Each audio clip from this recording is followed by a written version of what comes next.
Retour sur le plateau. Merci à la réalisation pour cette longue transition. Et nous sommes de retour sur le plateau donc avec les mêmes invités, Luc Michel, Habib Ouattara et Adjeté Ablaoua pour parler cette fois-ci du Burkina Faso avec le procès de l'ancien président Thomas Sankara qui a donc repris l'assassinat de Thomas Sankara. Blaise Compaoré dans le viseur de la justice burkinabé. 30 ans ont donc été requis, 30 ans fermes requis contre l'ancien président de la République. Il vit aujourd'hui en exil du côté d'Assini. C'est une cité balnéaire du côté de la Côte d'Ivoire, une cité huppée, il faut le dire. Nous parlons donc de ce procès, du retour, de la reprise du procès en tout cas, avec vous et nos invités. Eh bien, Adjeté Ablaoua, le procès de Thomas Sankara, après plusieurs interruptions, après plusieurs reprises, a finalement repris après le coup d'État ou bien le changement de régime arrivé du côté du Burkina Faso. Paul-Henri Sandaogo Damiba est le nouvel homme fort du côté de Ouagadougou. Il est désormais le président de la République. Le procès de l'assassinat de Thomas Sankara se poursuit justement parce que les militaires au pouvoir ont bien voulu qu'il se poursuive. 30 ans ont donc été requis contre l'ancien président Blaise Compaoré. Adjeté Ablaoua, réaction. Merci mon frère. Dans cette histoire de Burkina Faso, il y a quelque chose qui est fascinant. C'est le rôle de la CEDEAO. Aujourd'hui, voilà un ancien chef d'État, membre de la CEDEAO, qui est reconnu coupable de l'assassinat de son propre frère et ami, ancien président. Et il se cache où? Il se cache dans un autre État de la CEDEAO, protégé par un autre président en exercice de la CEDEAO.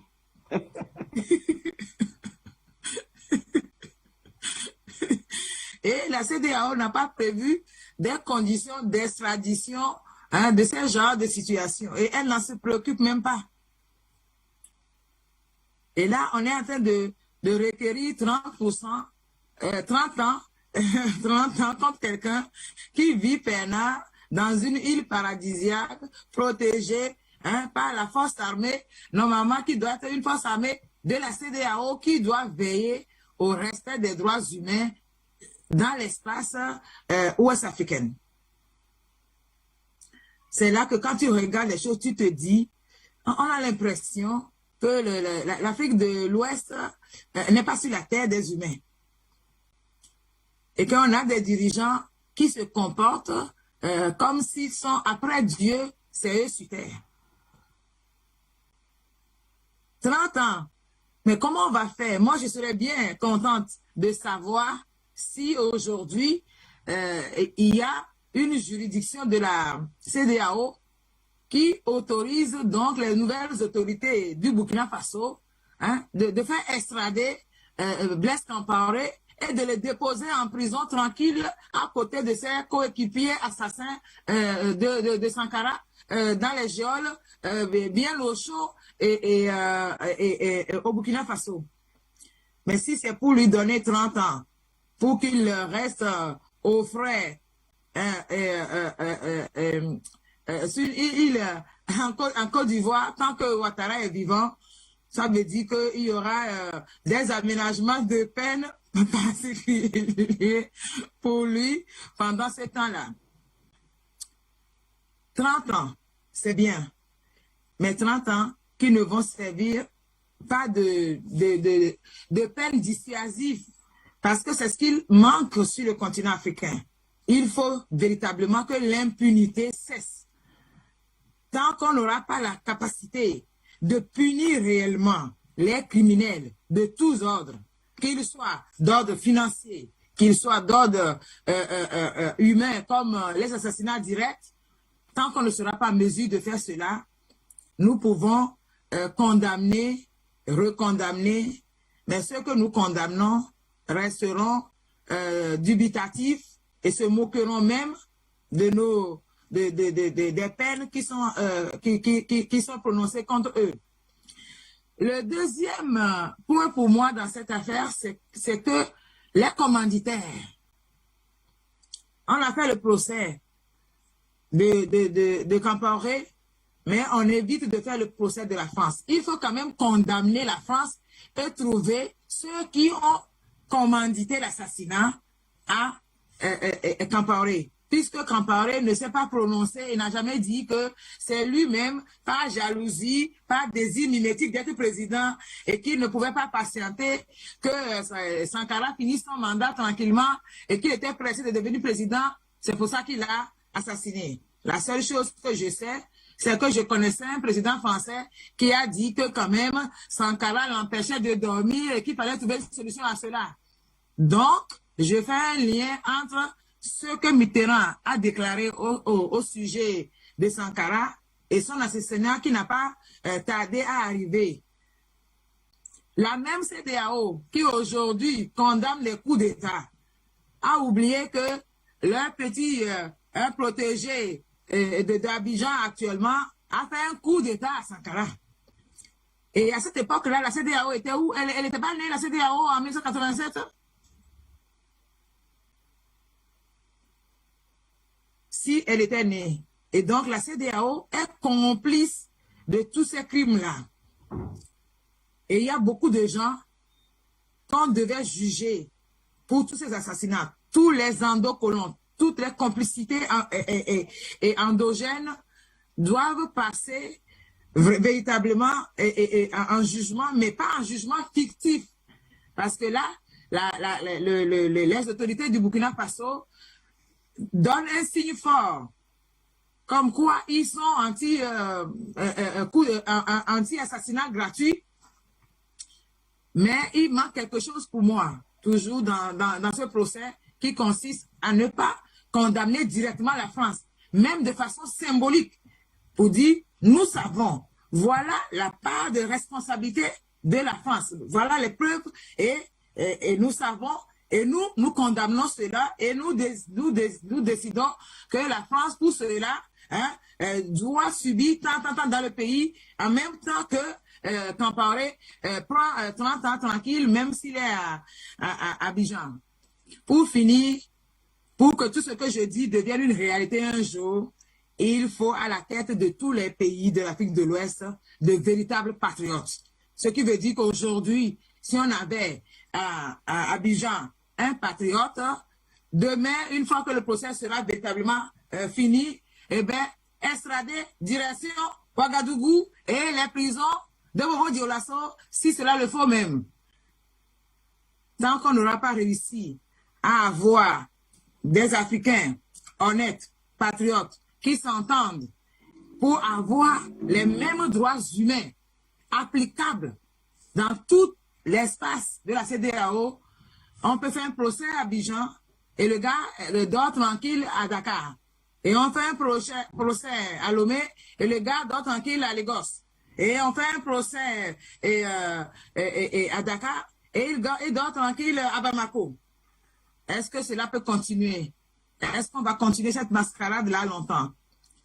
Je profite encore de l'occasion donc de lancer un appel à la nouvelle génération de politiques africains qui doivent entrer véritablement dans le jeu de la politique panafricaine, doivent être déterminés de régler les questions de droits humains et des libertés pour les peuples d'Afrique de commun accord en ayant les mêmes règles applicables partout pour qu'il n'y ait plus de refuge nulle part sur le continent africain pour ces endocolons qui se comportent comme des étrangers dans leur propre pays et capables, à cause de leur cupidité, à cause de leur déloyauté, à cause de leur soif de pouvoir, d'assassiner leurs propres frères pour les intérêts étrangers et aussi pour assouvir leur soif de pouvoir.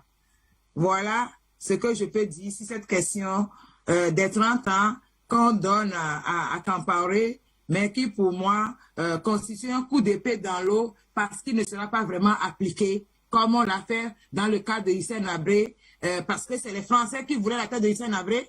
On a eu Hissène Habré dans les geôles de Dakar. Est-ce qu'on va avoir M. Compaoré dans les geôles d'Abidjan ou est ainsi?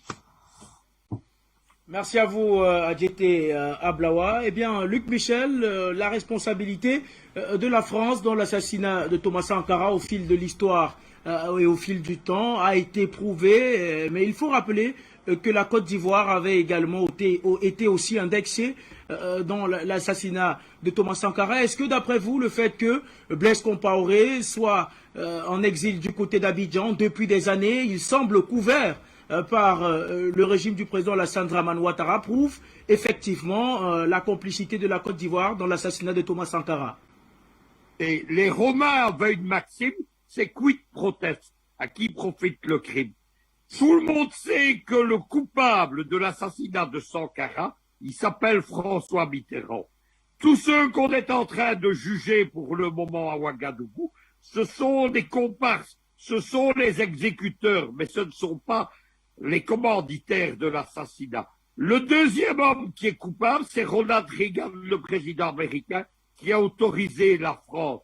Les gens de la CEDEAO, eux, ce sont les petits complices. C'est normal qu'on protège Compaoré. Lorsqu'il y a eu son éviction du pouvoir en 2015, il a été exfiltré par les Français pour être mis justement en Côte d'Ivoire. Et la Côte d'Ivoire lui a donné la nationalité ivoirienne, ce qui fait qu'on ne peut plus l'extrader. C'est cela qu'il faut retenir. Tous ces gens parlent de gouvernance, de droits de l'homme, etc., mais ils ont commis des assassinats. Il y a un livre qui est sorti il y a 6 ans, il s'appelle « Les tueurs de la République ». Il explique comment la France a fait notamment exécuter 52 chefs d'État et premiers ministres, dont Thomas Sankara, qui avait défié François Mitterrand sur la question de la dette africaine lors d'un sommet avec lui. C'est cela qu'il faut retenir. Tout le monde sait que c'est Mitterrand le coupable, et autour de Mitterrand, il y a encore des gens qui sont en vie. Ce sont les hiérarques à l'époque du Parti socialiste, ils sont toujours là. Il y a même un homme qui est venu parader sur la tombe de Thomas Sankara, il s'appelle Jean-Luc Mélenchon. Il était un des dirigeants du Parti socialiste de François Mitterrand, quand François Mitterrand a fait assassiner Thomas Sankara. Il faut qu'on arrête avec toutes ces comédies de procès à l'occidental. Le discours sur les soi-disant droits de l'homme occidental, c'est celui de Georges Soros et de ses réseaux. Il est temps que l'Afrique, comme elle doit définir sa voie vers la démocratie souveraine, il est temps que l'Afrique détermine sa voie vers la justice. Et une fois de plus, l'exemple, il vient du bloc de l'Est.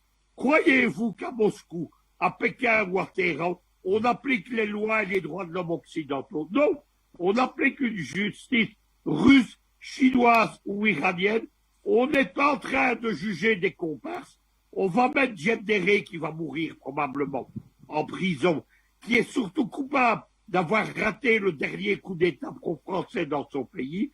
Mais c'est un comparse que l'on juge, les derniers survivants du régime de Mitterrand, les Roland Dumas, qui vient parader en défense du tiers-monde, les Jean-Luc Mélenchon et compagnie. Voilà la véritable justice africaine, et que l'on les juge en Afrique. Peu importe s'ils seront un jour extradés, la condamnation qui doit être émise contre Paris, c'est une condamnation morale. Elle ne doit pas viser un homme qui est mort, Mitterrand. Vous savez qu'on ne juge pas un homme mort.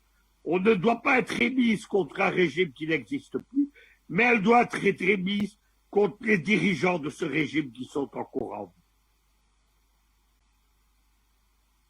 vie. Ouattara, je vous retrouve donc pour la même question. Blaise Compaoré est en exil en Côte d'Ivoire. Il a d'ailleurs la nationalité ivoirienne, ce qui empêche sans doute son extradition du côté de Ouagadougou. Est-ce que vous partagez l'avis de ceux-là qui pensent que le président Alassane Dramane Ouattara est en train de porter la responsabilité historique et mémorielle de l'assassinat de Thomas Sankara en empêchant la justice burkinabé de le récupérer? En tout cas, ce qu'il faut dire, c'est que le président Alassane Dramane Ouattara lui-même est en train encore d'entacher ses mains de sang. Est-ce que vous comprenez? Il est en train d'entacher ses mains de sang. Et c'est toujours avec l'aide de la même France dont on vient de parler. C'est la France qui a extirpé Blaise Compaoré. Donc, si Blaise Compaoré se retrouve en Côte d'Ivoire, c'est qu'il continue d'être sous tutelle de la France, avec bien sûr la bénédiction du président Alassane Draman Ouattara. Maintenant, que faut-il penser? Quand est-ce qu'il sera extradé? Ça va être difficile à dire. Si la même France, depuis un certain nombre d'années, n'a même pas pu assurer l'extradition de François Compaoré, le petit frère, le frère cadet de Blaise Compaoré, je me demande comment est-ce que le président Alassane Draman Ouattara pourra remettre Blaise à la justice burkinabé. C'est ça tout le problème. Alors que le secret de défense, qui malheureusement reste encore dans les secrets des dieux, quand bien même les secrets de défense reversés par la France à la justice burkinabé ont permis d'élucider cette affaire, il va sans dire que les Burkinabés aimeront très bien voir ce contenu, parce que la France, elle aussi, elle a contribué à l'assassinat de Thomas Sankara.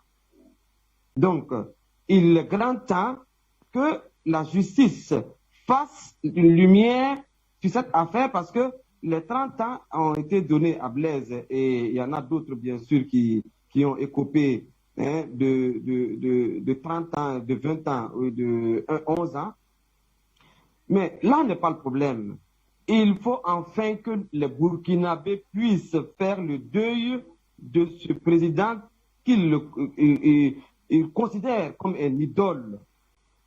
Il est grand temps que la justice donne le verdict final pour que les Burkinabés soient apaisés, quand bien même ils ne peuvent plus faire ressusciter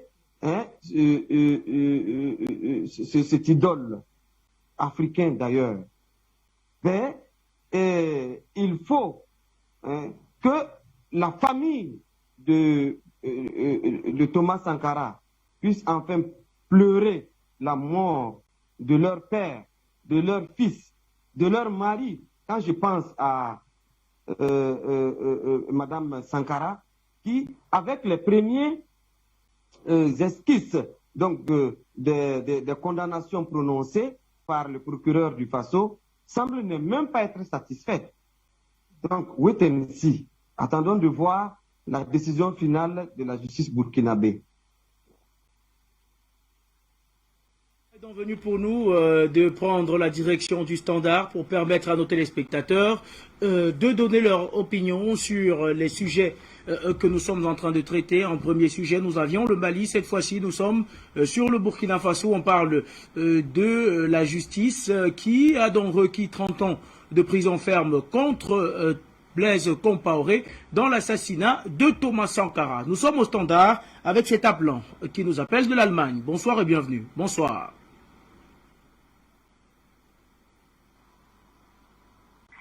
Bonsoir, monsieur Junior Wapon. Ah, c'est Abou d'Angleterre. Bonsoir. Ok, voilà, je suis en ligne maintenant. Franchement, hein, vous nous avez oublié. On a fait plus d'1 heure maintenant en train d'attendre.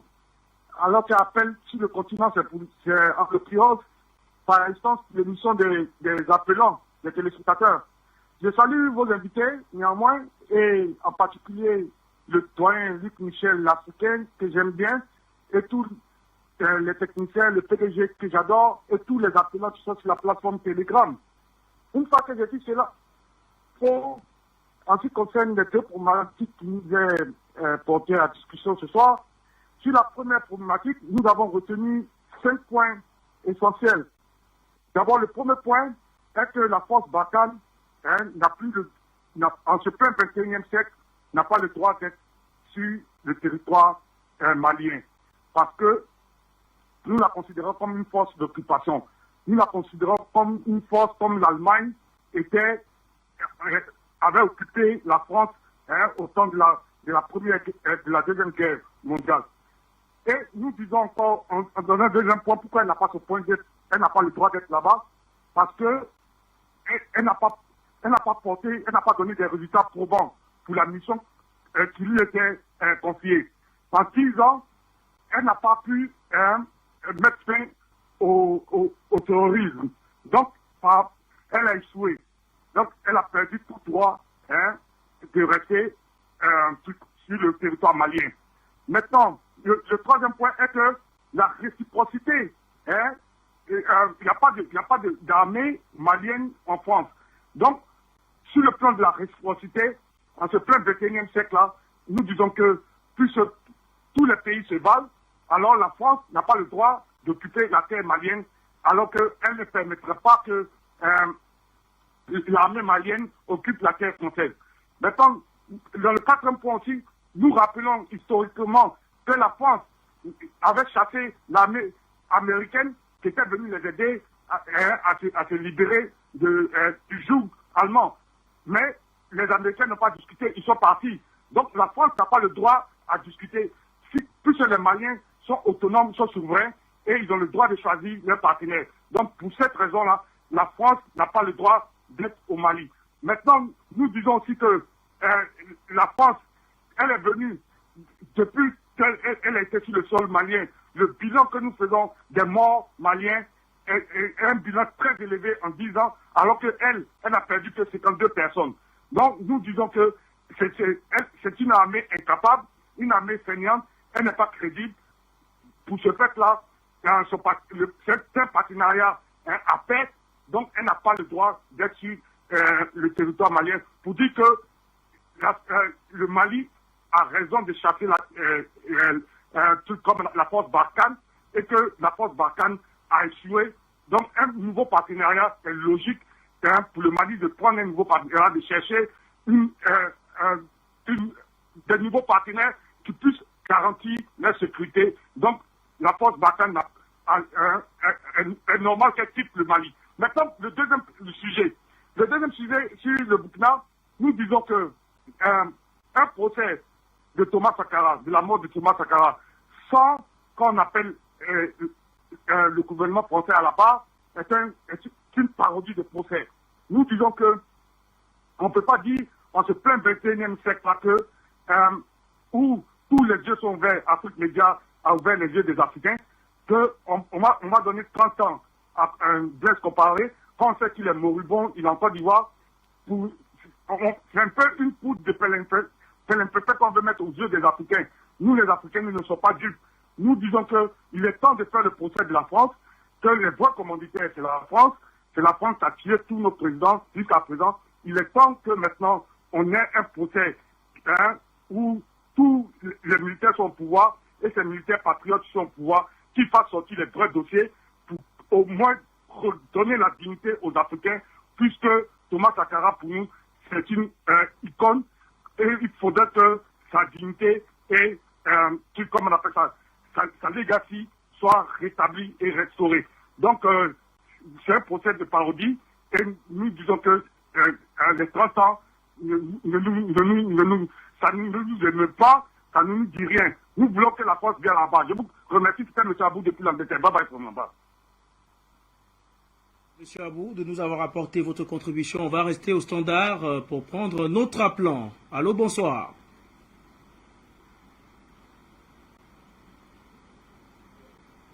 Allô? À tous les panafricanistes, bonsoir au monde. Merci à Afrique Média de nous donner de temps en temps la possibilité de réagir, surtout pour le combat panafricain qui ne fait que commencer. C'est un combat très dur, c'est un combat qui est plus spirituel que ce pas de temps. Moi, je voudrais réagir sur le deuxième point qui est la condamnation de Blaise Compaoré. Moi, je pense que nous, panafricanistes aujourd'hui, il faut qu'on soit ferme au niveau des sanctions parce que, je vais vous dire, même ici au Cameroun où on est, il y en a qui tirent des ficelles étant en prison. Ça veut dire la prison même, pour eux, c'est une prison dorée où on est là, on pense l'argent qu'on a amassé, et puis on continue de tirer des ficelles étant en prison. Donc pour moi, la prison n'est pas une sanction, ce n'est pas une punition. Hein? Si oui, une prison où on te prive de nourriture et de tout, on te met dans un trou où tu ne manges pas, tu ne bois pas, jusqu'à ce que on te donne un bic et un papier, tu fais ce qu'on appelle la réconciliation avec toi-même, qui décrit la trahison dont tu as été acteur pour punir l'Afrique, et après, tu meurs de faim et de soif, Et on comprendra, ceux qui viendront après comprendront qu'on ne blague pas avec les sanctions quand on trahit l'Afrique. Donc pour moi, il n'y a pas d'impérialisme occidental tant qu'il n'y a pas des endocolons. Quand les endocolons prennent les passeports, parce qu'ils savent qu'on est là, on est parti, on peut les juger, on peut les envoyer en prison, et que la prison, ils continuent de tirer les ficelles. Donc pour moi, Julien Wafo, essayons d'être fermes dans le sens des sanctions. La guillotine, c'est une chose, hein, une prison où tu ne manges pas, tu ne bois pas, tu dois faire la confession de tout ce que tu as fait. Et là, nous, dans la géostratégie, ça va nous aider. On saura comment contrer le malin qui vient à chaque fois nous affamer et pousser, n'est-ce pas, nos frères à se retourner contre nous. Nous, on parle aujourd'hui du fait que si ton ennemi est celui-là qui enseigne ton fils, il lui donne ses leçons avec sa langue, il lui apprend plutôt son histoire au lieu de lui apprendre sa propre histoire, mais finalement, ton fils devient ton ennemi. Effectivement, c'est de ça que vit l'Afrique. Qu'est-ce qu'ils font? Ils nous affament, ils nous privent de tout en mettant, n'est-ce pas, des vigiles à la tête de nos pays pour nous envoyer faire ce qu'on appelle l'esclavage moderne. Parce que quand les Africains quittent pour traverser la Méditerranée et aller trouver ce qu'ils appellent le bonheur, c'est une façon de nous esclavagiser. C'est toujours l'esclavage qui continue et ça n'est pas prêt à s'arrêter. Donc pour moi, les sanctions pour les endocolons, les nègres de maison comme celui, comme Blaise comparé, doivent être fermes et tellement dures pour que celui qui s'hasarde dans ce domaine sache qu'il ne pourra pas s'en sortir. Et déjà, la sanction décourage même celui qui va vouloir essayer demain trahir l'Afrique. Je pense, Julien Wafo, soyons fermes, soyons forts au niveau des sanctions de ces gens qui ont décidé de trahir l'Afrique. Je suis Tonton Néant. Merci à vous. Merci en tout cas d'avoir apporté votre contribution. On va rester au standard pour prendre rapidement un autre téléspectateur. Allô, bonsoir. Allô? Allô? Oui, bonsoir Junior Wafo. Bonsoir. C'est Christian Kouini depuis Paris. Bonsoir à vous, cher Je Christian. vous appelle par rapport aux deux sujets, je dirais simplement que c'est les deux pièces d'une même face, les deux faces d'une même pièce, je vais dire. Un, c'est les stratégies de la France pour occuper nos pays, c'est-à-dire on met un endocolon au pouvoir et on envoie l'armée pour le soutenir ou bien pour créer les conditions pour qu'il arrive au pouvoir. Moi, je voudrais surtout intervenir par rapport à ce qui a été dit tout à l'heure, ou sur le plateau où on parlait des négociations avec la France possibles. Je pense qu'il faudrait même pas envisager ça en fait, parce que ça met dans l'esprit de certains des combattants qu'on peut s'asseoir et discuter avec la France. C'est comme si on veut apprendre à un lion à manger l'herbe, quoi. On dit au lion un jour, écoute, c'est fini, maintenant les antilopes on les mangera plus pour la biodiversité, il faudra apprendre à manger les herbes, c'est pas possible. La France est nourrie depuis des siècles et des siècles des richesses et des ressources qu'elle a trouvées gratuitement à la population chez qui elle a imposé son diktat. Donc, le combat panafricain pour moi, personnellement, c'est de chasser la France d'un, la traduire en justice de deux, pour qu'elle rembourse tout ce qu'elle a pillé dans nos pays, pour qu'elle soit condamnée pour les crimes et génocides, tous les massacres qu'il y a eu sur le continent, dans nos pays, et enfin déconstruire tout ce qui a été fait. Parce qu'aujourd'hui, on est resté là-dedans parce que on nous comme l'auditeur tout à l'heure venait de dire, on va à l'école française, on nous enseigne une histoire qui n'est pas la nôtre, on nous enseigne pas notre histoire. Dans aucun livre d'histoire au Cameroun, on apprend aux enfants qu'il y a eu une guerre du maquis au Cameroun, que les Français appelaient du maquis, où on a massacré des gens. On n'apprend pas ça aux enfants. Donc, il y a tout un travail à faire. Il faudrait qu'aujourd'hui, dans ce combat, chasser la France n'est pas l'objectif final, c'est le début, parce qu'après il faut reconstruire l'imaginaire africain, nos cultures, notre imaginaire culturel. Il faudrait qu'on se réapproprie tout ça. Donc, franchement, quand on aura chassé la France, beaucoup de gens vont se dire, il faut pas qu'on fasse comme les esclaves. Quand on avait dit que l'esclavage est fini, ils sont partis de chez leur maître, ils sont retrouvés dans la rue, ils se disent, mais qu'est-ce qu'on fait? Ah, on ne sait pas quoi faire. Ils sont repartis voir le maître pour dire au maître que bon, on veut travailler, tu nous payes, tu nous loges. Allô?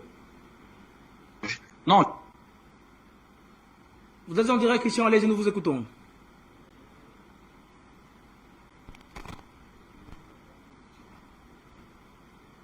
Allô? On a malheureusement perdu la connexion avec Paris et notre ami Christian va à sa suite prendre la direction du Burundi pour retrouver notre ami Delphin Mouipundu. Bonsoir et bienvenue Delphin. Oui. Les téléspectatrices et les téléspectateurs vont m'excuser. En fait, je suis en route. Je suis pas statique en ce moment. Je suis sur le chemin, sur la route.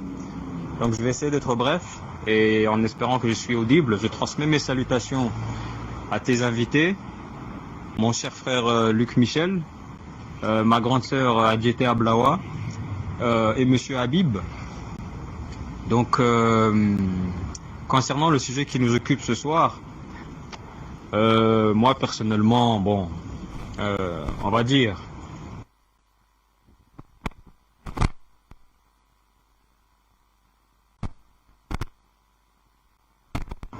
pour ma part, il me touche particulièrement parce qu'en fait, avec le temps et les recherches que j'ai faites à mon niveau, j'ai découvert qu'il a été assassiné à peu près un mois avant ma naissance. Donc, même si je reste un petit frère par rapport à lui, je me sens quand même proche de lui à travers le temps. Mais enfin, pour revenir dans le sujet qui nous occupe vraiment, je disais que c'est bien que les Burkinabés conservent son souvenir et lui conservent un respect, une forme de gratitude qu'il mérite, eu égard à tous les efforts qu'il a fournis, non seulement pour les Burkinabés, mais de façon globale pour l'Afrique, parce que ce monsieur est respecté partout en Afrique, y compris dans mon petit Burundi. Mais cette histoire de procès, c'est une mascarade. Vraiment, c'est encore une de ces fuites en avant dans les bavards, soi-disant démocrates de l'Élysée et du Quai d'Orsay en le secret. Donc pour moi, c'est une pièce de théâtre, sachant que les commanditaires sont déjà morts. Monsieur Mitterrand, Monsieur Félix Houphouët-Boigny, navré pour les frères et sœurs de Côte d'Ivoire, mais c'est un fait historique. Non, il n'y a rien à retenir. Au contraire, moi je trouve qu'il faut inscrire plutôt cette affaire dans ce que les Burkinabés aujourd'hui sont en train de faire. Nous avons un digne représentant sur le plateau à travers le frère Podacé. Il faut justement que la société, le peuple, les frères et sœurs de Burkina Faso continuent à mettre la pression sur le nain géopolitique qu'est l'Élysée pour mettre celui-ci dans la même situation gênante que celle dans laquelle les frères et sœurs de Bamako ont jeté le palais de l'Élysée. Ce sera pour moi une forme de justice non seulement populaire, historique et beaucoup plus logique par rapport au massacre, aux humiliations que l'Élysée n'a pas arrêté de provoquer dans cette partie de l'Afrique. Donc à part ça, je n'ai pas grand chose à dire. Sinon, te rendre le micro, mon cher Junior, et comme je le dis souvent, Afrique Média, le monde c'est nous. Merci à vous également, cher Delphin, d'avoir tenu à apporter votre contribution. On va rester au standard pour prendre notre appelant.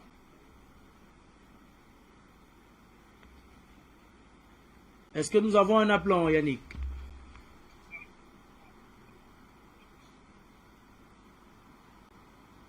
Allô? Nous avons un appelant. Oui, allô? Bonsoir. Ah, bonsoir. Vous me recevez, j'espère bien. Bon, je lance. Bonsoir à tout le monde. Bonsoir à le plateau d'Afrique Média. Bonsoir à tous ceux qui nous écoutent. Merci encore. Je dirais un grand coucou au PDG d'Afrique Média. Et nous le supplions humblement de nous offrir enfin un média sur application. C'est déjà possible sur Internet. Oui, en radio diffusée. Vraiment, nous le supplions. Je tiens à m'exprimer sur deux points. Le premier, l'attitude de la France. Le second, la mascarade, je le disais déjà, derrière le procès dit de l'ancien collègue de la France. Voyez-vous, la France est semblable aujourd'hui à ce gros garçon qui s'empiffre de goûter les autres, gamins de l'école, et quand il est pris à son jeu, pitoyable, il a l'impression que le monde lui a tourné le dos. Figurez-vous qu'ils ont pendant longtemps vécu dans de telles conditions, c'est-à-dire il faut juste voler l'Afrique et rien d'autre, à tel point que quand on propose un scénario qui est autre à celui-là, ils ne s'en sortent pas. Alors qu'est-ce qu'il faut comprendre? On a juste affaire à des incapables, ils ne savent pas faire grand-chose. Concernant le procès du président Blaise Compaoré, je dis encore une fois, c'est de la mascarade.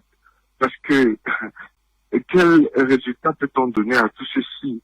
Quelqu'un qui a été la figure de coup de déstabilisation dans toute la sous-région, aujourd'hui en procès devant les tribunaux burkinabés, moi je dis ça c'est du n'importe quoi. Mais ça adresse plutôt un message à tous les autres présidents qui aujourd'hui hésitent.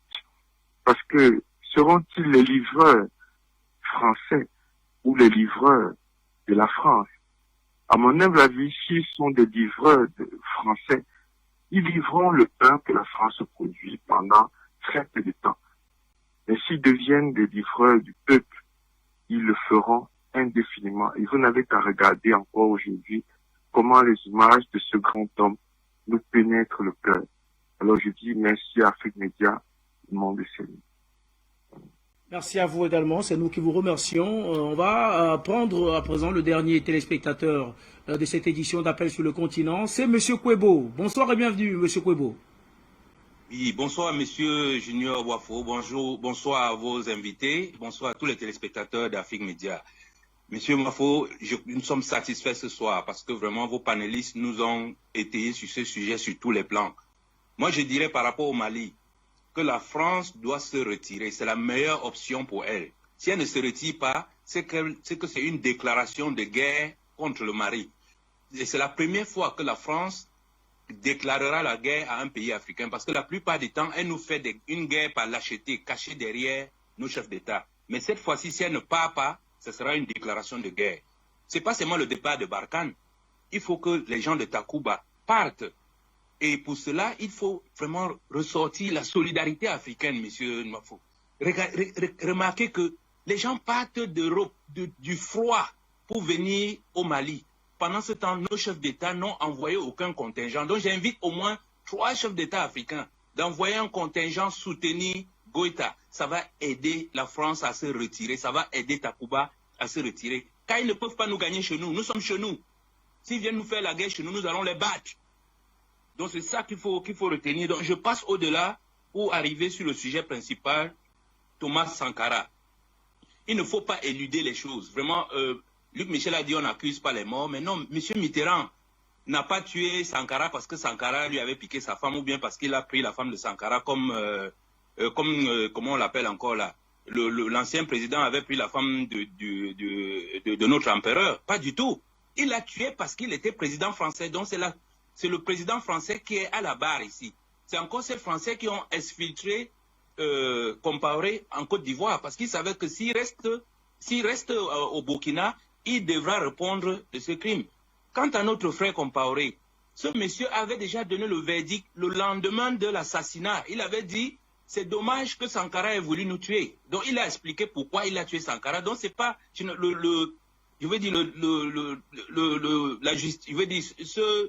ce cours-là n'était qu'un petit théâtre. On connaît les criminels. Mais maintenant, il faut faire la part des choses. On a parlé de Mitterrand, on a parlé de Houphouët-Boigny, mais les autres chefs d'État africains. Mais Sankara était à l'OUA, je dis à l'Union africaine. Il leur a dit, si nous ne sommes pas solidaires, vous ne me verrez pas à la prochaine assemblée. Et à la prochaine assemblée, il n'y était pas. Mais qu'on dit nos chefs d'État, ils n'ont rien dit, ils ont fermé leur bouche. Donc nous sommes tous coupables, et nos chefs d'État et les peuples africains. Et de toute façon, nous sommes en train de faire une bataille pour ressortir vraiment le caractère héroïque de ce fils d'Afrique. Mais pour moi, cette opération-là est bénéfique. Parce que la CEDEAO envoie un message à l'Afrique du Nord. Tout le monde sait qui a tué Kadhafi. tout le monde sait que Kadhafi a été tué sur un mensonge. Il n'a jamais attaqué personne à Benghazi. Donc, c'est Nicolas Sarkozy, le président de France, qui a tué Kadhafi. Qu'ils ouvrent aussi tout de suite un tribunal pour juger Nicolas Sarkozy. C'est aussi simple que cela. Et on redescend dans la zone CEMAC. Nous savons aujourd'hui ceux qui ont tué les Wandji, les Moumiers et tout ça, ils sont encore vivants. Il faut les juger pour la postérité, pour que les chefs d'État n'aient plus l'idée de tuer, ou bien que les chefs d'État français n'aient plus l'idée de tuer nos leaders. Tant qu'on ne fait pas ce genre bravo à la justice burkinabé, même si c'était un théâtre, mais au moins le message à envoyer à tous ces chefs d'État criminels autour du monde qui s'acharnent sur qui tuent nos chefs d'État, qui tuent nos fils d'Afrique. Nous n'allons plus tolérer cela. Voilà ce que je souhaitais dire, M. Nwafo. Merci et bonne journée. Merci à vous également, Monsieur Kouebo. C'est avec vous que nous refermerons cette édition d'Appel sur le continent, car le temps qui nous est imparti est désormais arrivé à son terme. Il ne me reste plus qu'à vous remercier, Habib Ouattara. Merci d'avoir participé à cette édition d'Appel sur le continent. Merci également à notre géopoliticien, Luc Michel, d'avoir participé à Habib Ouattara. Je rappelle, vous êtes le coordinateur national du mouvement panafricain du rejet du franc CFA à Ouagadougou. Merci, chers messieurs. Restez sur Afrique Média. Dans 5 minutes, vous serez en compagnie de Christelle Wandji dans le cadre du Grand Journal africain. Quant à moi, je vous retrouve demain pour une autre édition d'Appel sur le continent. Mesdames, Messieurs, bonsoir.